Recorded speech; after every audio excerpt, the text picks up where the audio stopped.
তারেক জিয়ার উদ্দেশ্যে শিশির মনিরের জরুরি কিছু সতর্কবার্তা। হ্যাঁ, এই সতর্কবার্তা তারেক রহমান প্রধানমন্ত্রী হিসেবে টিকতে পারবেন কি পারবেন না সেই সতর্কবার্তা।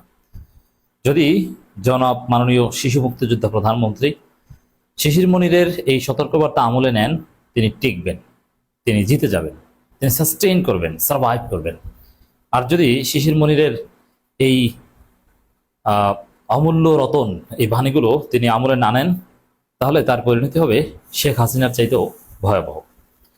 দর্শক, শিশির মনির কিছু অপ্রিয় সত্য কথা বলেছেন।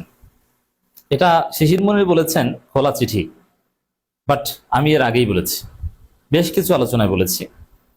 বিশেষ করে টাইম ম্যাগাজিনে প্রভাবশালী 100 ব্যক্তিদের তালিকায় তারেক রহমান স্থান পাওয়ার পর আমি বেশ কয়েকটা আলোচনার মধ্যে এটা বলেছি, যেটা শিশির মনির পরে বলেছেন। দর্শক, তারেক জিয়ার আলামত ভালো না, তার পতনের আলামত লক্ষ্য করছি। হ্যাঁ, আমরা কারো পতন প্রত্যাশা করি না, পরিবর্তন হবে। যেমন এবার তারেক রহমান প্রধানমন্ত্রী, এরপর এবার ডাক্তার শফিকুর রহমান, তারপর এবার আবার তারেক রহমান, অথবা পরাপর দুইবার যদি তারেক রহমান আসতে পারেন জনগণ ভোট দিলে। বাট 5 বছর পর পর গণতান্ত্রিক প্রক্রিয়া, কিন্তু মাঝপথে কারো পতন এটা কাম্য নয়। কিন্তু তারেক রহমান যেদিকে যাচ্ছেন, বিএনপি তাকে নিয়ে যে আয়োজন করছে এবং তারেক রহমান যে আলামত, তাতে আমরা পতনের আলামত লক্ষ্য করছি। দর্শক,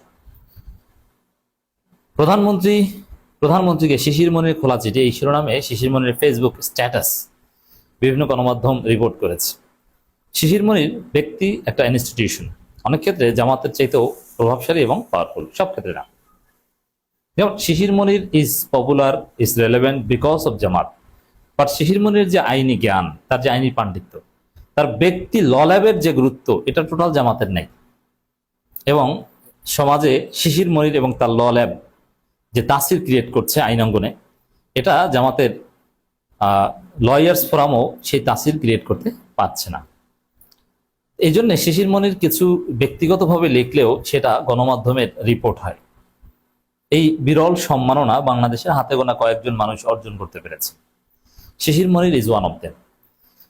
প্রধানমন্ত্রী তারেক রহমানকে চিঠি লিখেছেন সুপ্রিম কোর্টের জ্যেষ্ঠ আইনজীবী ও জামায়াত ইসলামীর কেন্দ্রীয় কর্মপরিষদ সদস্য অ্যাডভোকেট শিশির মনির। এতে বেশ কয়েকটি বিষয় প্রধানমন্ত্রীর দৃষ্টি আকর্ষণ করা হয়েছে। নিজের ভেরিফাইড ফেসবুক পেজে সতর্কতামূলক পোস্ট, এই শিরোনামে চিঠি লেখেন জনাব শিশির মনির। তো সতর্কতামূলক পোস্ট কার জন্য সতর্কতা? প্রধানমন্ত্রী তারেক রহমানের জন্য সতর্কতা। এর মানে তাকে ঘিরে যেভাবে চাটুকারিতা চলছে, যেভাবে সংসদে কবিতা আবৃত্তি চলছে, যেভাবে কথিত প্রভাবশালী 100 জনের মধ্যে তালিকাকে সেলিব্রেশন চলছে, এটা, এবং শিশু মুক্তিযোদ্ধা, আমি তো মাননীয় প্রধানমন্ত্রীকে শিশু মুক্তিযোদ্ধা ছাড়া বলিই না, এরকম বলতে বলতে বলতে বলতে তারেক রহমান শেখ হাসিনা হয়ে যাবে, তারেক রহমান জয় বাংলা হয়ে যাবে। ফেসবুক পোস্টে শিশির মনির লিখেছেন, আজ আমি আপনাকে কয়েকটি অপ্রিয় সত্য কথা বলবো। আপনি এখন ক্ষমতায়, তাই আপনাকে অনেকেই এসব কথা বলতে চাইবে না। দেখেন, শিশির মনির বলছেন, এই বলার একটা তাৎপর্য আছে, এবং মুহূর্তের মধ্যেই তারেক রহমানের কাছে শিশির মনির এই বক্তব্য চলে যাবে, এতে কোনো সন্দেহ নেই। আর শিশির মনির তারেক রহমানের আইনজীবী ছিলেন, অতি স্পর্শকতার কিছু মামলায় তারেক রহমানের আইনজীবী ছিলেন অ্যাডভোকেট শিশির মনির। অতএব শিশির মনির কি, এটা ভালোভাবে জানেন, এবং শিশির মনিরের নসিহতের গুরুত্ব তারেক রহমানের জন্য কতটা, এটা ভালোভাবে জানেন। এবং at the same time Tarique Rahman এবং শিশির মনিরের শিক্ষা প্রতিষ্ঠান কিন্তু এক। শিশির মনিরও Dhaka residential model school and কলেজে পড়েছেন, এরপরে ঢাকা বিশ্ববিদ্যালয়। তারেক রহমানও Dhaka residential model school and college, এরপরে ঢাকা বিশ্ববিদ্যালয়। যদিও একজন ঢাকা বিশ্ববিদ্যালয় থেকে পাশ করা রত্ন, আর একজন university drop out. Tarique Rahman university drop out. অনেকেই সংকোচ বোধ করবে, কেউ ভয় পাবে। মানা কিংবা না মানা আপনার একান্ত বিষয়। অতীতে অতিরিক্ত তোষামোদির কারণে অনেকেই হেয় প্রতিপন্ন হয়েছে। ডিগ্রির পর ডিগ্রি, উপাধির পর উপাধি, কত কি, শেষ পর্যন্ত কোনো কিছুই তাদের রক্ষা করতে পারে না। মানে শেখ হাসিনা কথা বলেছেন। ইদানিং দেখছি আপনি এবং আপনার পরিবারকে নিয়ে একই কাজ করা হচ্ছে। কে করছে, কেন করছে, আপনি ভালো বলতে পারবেন। এই যে জাইমা রহমানকে ঘিরে বিএনপির যে স্ট্র্যাটেজি, বিশেষ করে শিক্ষামন্ত্রী যেভাবে শিশুদেরকে জাইমা রহমান শেখাচ্ছেন, এবং এটা নিয়ে যেভাবে টিকটক সহ বিভিন্ন ভিডিও হচ্ছে, যেভাবে ট্রল হচ্ছে, তাতে এই যে পরিবারের প্রতি একটা প্রচন্ড ঘৃণা উৎপাদন হচ্ছে। এবং এই জিয়া পরিবার যোগ্যতা থাকলেও মানুষ পরবর্তীতে অ্যাকসেপ্ট করতে চাইবে না, এটাকে পরিবারতন্ত্র আখ্যা দিয়ে এটাকে বর্জন করবে। উদাহরণ দিয়ে তিনি লিখেছেন, যেমন মহান জাতীয় সংসদে আপনাকে শিশু মুক্তিযোদ্ধা হিসেবে ঘোষণা করার দাবি উত্থাপন, টাইম ম্যাগাজিনে আপনি 100 জন প্রভাবশালীদের একজন, তাই সংসদে অভিনন্দন প্রস্তাব আনা, খবরের শেষে সবাই জেনেছে আপনাকে সামনে রেখে অভিনন্দন প্রস্তাব কেন আবার? কোনো সরকারি দায়িত্ব না থাকা সত্ত্বেও আপনার মেয়ে জাইমা রহমানকে প্রোটোকল দেওয়া, হাইলাইট করা, যেমন শিক্ষামন্ত্রী যেটা বলছে, সংসদে আপনাকে সম্রাট বাবরের সাথে তুলনা করা, আপনার হাতে আপনার শাসনকাল অন্যদের মাধ্যমে দেয়া যেত, আপনার মেয়ের মাধ্যমে আপনার মতো দেশনেত্রী মরহুমা বেগম খালেদা জিয়াকে মরণোত্তর স্বাধীনতা পুরস্কার দেওয়া।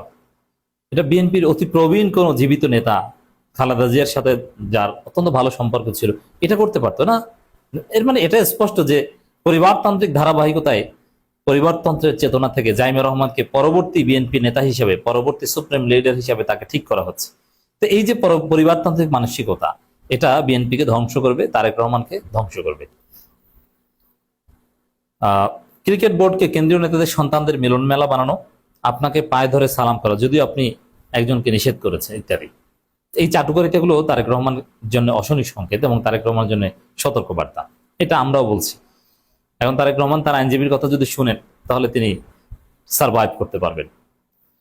তারেক রহমানের ভালো কাজের প্রশংসা করে শিশির মনি লিখেছেন, নিঃসন্দেহে আপনি বেশ কিছু সহজ সরল ব্যতিক্রম উদাহরণ দেখিয়েছেন, যেমন সাধারণ জামা কাপড় পরিধান করা। এটা আবার আমি মনে করি যে শিশির মনিরের চাটুকারিতা। এই যে সাধারণ জামা কাপড় পরিধান করা, এটা কোনো সহজ সরল বিষয় না। কিসের সাধারণ জামা কাপড়? আপনি জানেন তারেক রহমান এক একটা জামা, ব্লেজার, শার্ট বা এগুলোর দাম কত? মানে এটা কিছু না, এটা উল্লেখ করা কিছু না। অন্য 10 জন প্রধানমন্ত্রী যা পড়েন তারেক রহমান একই জিনিস পড়েন। এটা একটা ফালতু কথা। এটা শিশির মনিরের চাটুকারিতা হিসেবে আমি এখানে প্রতিবাদ জানিয়ে রাখলাম। সাদা কি জামা কাপড় পরেন, এটা কোনো প্রধানমন্ত্রী ভালো কাজ হতে পারে না। এছাড়া প্রোটোকল কম ব্যবহার করা, এটা বলতে পারেন। প্রোটোকল কম ব্যবহার করলেও এখন তো আবার শুনতে পাচ্ছি যে প্রধানমন্ত্রীর বাসভবনের নিচে টানেল, সুড়ঙ্গ, অমুক তমুক এগুলো নাকি হবে। এগুলো কেন? হেঁটে যাওয়া, এটাও পপুলিজম। হেঁটে যাওয়া চাইতে বরং সময় বাঁচানো তার জন্য জরুরি। বিদ্যুৎ কম ব্যবহার করা, সমঝোতার অফিসে সময় মতো অফিসে যাওয়া, ছুটির দিন কাজ করা, ইত্যাদি। এই দুইটা আপনি বলতে পারেন। তো শিশির মনি যে প্রশংসা করছেন এর মধ্যেও চাটুকারিতা আছে। চিঠিতে বলা হয়, গণঅভ্যুত্থানের পর সাধারণ মানুষ আত্মসম্মতি দেখতে চায় না। আমরা চাই কাজ, যে যত বেশি কর্মক্ষম ও সৎ তিনি তত বেশি গ্রহণযোগ্য হবেন।